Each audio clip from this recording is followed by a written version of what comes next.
Hi friends, நான் திலக். நீங்க பார்த்துட்டு இருக்கிறது டெக் தமிழ் டாட்ஸ். ஸோ இன்னைக்கு வீடியோவில் நம்ம பார்க்க போகிறது கைன்மாஸ்டரில் சூப்பரான ஒரு டெக்ஸ்ட் எஃபெக்ட் தான். ஸோ அதாவது ஸ்க்ரோலிங் எஃபெக்ட். ஸோ கண்டிப்பாக நீங்கள் யூடியூபர் இருந்தால் உங்களுக்கு யூடியூப் வீடியோவில் கீழே ஸ்க்ரோலில் ஃபேஸ்புக் லைக் ஷேர் கமெண்ட் ஃபேஸ்புக்கோட நேம் இது மாதிரி தான் நீங்கள் ஸ்க்ரோல் எஃபெக்டில் கொடுப்பீங்க. ஸோ அந்த ஸ்க்ரோல் எஃபெக்ட் எப்படி நீங்கள் கைன்மாஸ்டரில் இது மாதிரி கிரியேட் பண்ணுறது அப்படிங்கிறத இந்த வீடியோவில் பார்ப்போம் வாங்க.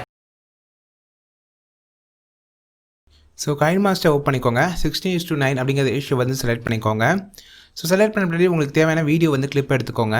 ஸோ இப்போ எந்த இடம் வேணுமோ அந்த கிளிப்பை வந்து நான் இப்போ வந்து கட் பண்ணிக்கிறேன், ட்ரிம் பண்ணிக்கிறேன். ஒரு செகண்ட். ஸோ லேயருக்குள்ளே போகிறேன், வீடியோ கிளிக் பண்ணுறேன். இப்போ வந்து ட்ரிம் ஆப்ஷன் இருக்குது, அதை வந்து நான் ட்ரிம் பண்ணிக்கிறேன். ஸோ ட்ரிம் பண்ணிட்டு இப்போ பார்த்தீங்கன்னா அந்த டெக்ஸ்ட்டு வந்து கீழே வந்து உங்களுக்கு ஸ்க்ரோல் டெக்ஸ்ட்டாக போகணும். கண்டிப்பாக ரொம்பவே இம்பார்ட்டண்டான விஷயம். ஏன்னா அப்போ தான் வந்து நமக்கு இன்ஸ்டாகிராம் ஃபேஸ்புக்கோட லிங்க் அதோட நேம் வந்து கொடுக்க முடியும். இப்போ டெக்ஸ்ட் கிளிக் பண்ணிக்கோங்க. ஸோ இப்போ வந்து நான் என்ன டெக்ஸ்ட் நான் வந்து டைப் பண்ண போயிடும், நான் வந்து டைப் பண்ணி வச்சுருக்கேன், பேஸ்ட் பண்ணிட்டேன். ஸோ இப்போ அந்த டெக்ஸ்ட் என்ன செய்தீங்கன்னா ஜஸ்ட் நீங்கள் பெருசாக்கிக்கோங்க. கீழே வந்து இந்த லைனில் நீங்கள் அந்த மூவ் பண்ணணும், ஸ்க்ரோல் டெக்ஸ்ட் கொடுக்குற இடத்துக்கு கொண்டு வந்துக்கோங்க. இப்போ வந்து டெக்ஸ்ட்டோட ஆப்ஷனில் பார்த்தீங்கன்னா பேக்ரவுண்ட் கலர் இருக்கும்.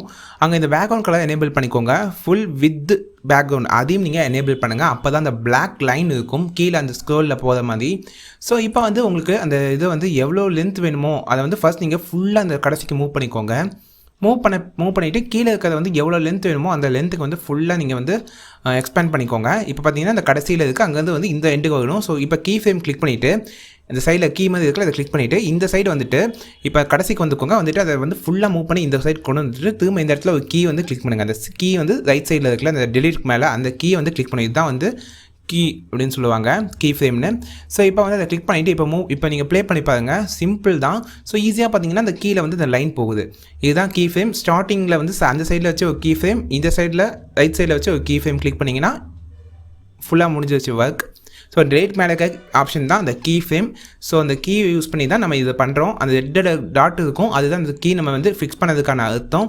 ஸோ நீங்கள் வந்து ஷார்ட் பண்ணிங்க ஃபாஸ்ட்டாக போகும். ஸோ ரொம்ப லென்த்தாக வச்சிங்கன்னா கொஞ்சம் ஸ்பீடாக கொஞ்சம் ஸ்லோவாக போகும். ஸோ உங்கள் இஷ்டத்துக்கு நீங்கள் ட்ரை பண்ணிக்கலாம்.